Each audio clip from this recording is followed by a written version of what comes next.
আজকে বানাবো লাউ খিচুড়ি। প্রিমিয়াম খিচুড়িটা অনেক মজাদার। বিশাল বড় লাউ অর্ধেক কেটে নিছি কুচি করে, গোটা মসুর, পোলা এক চাল আর মসুরের ডাল। তেলের মধ্যে পেঁয়াজ ভেজে নিচ্ছি। চালের থেকে ডালের পরিমাণ বেশি।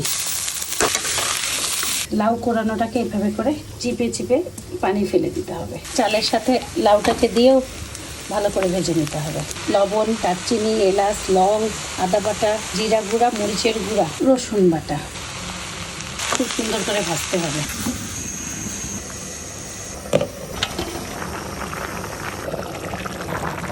এই ফাঁকে নেড়ে টেড়ে একটু লবণ টবণ টেস্ট করে লবণ দিয়ে পানি শুকালেই রান্না শেষ। মাশাআল্লাহ, কালারটা কি আসছে দেখার মতো। ঘিয়ের কারণে খিচুড়ির ঘ্রাণ পুরাই চেঞ্জ হয়ে যাবে।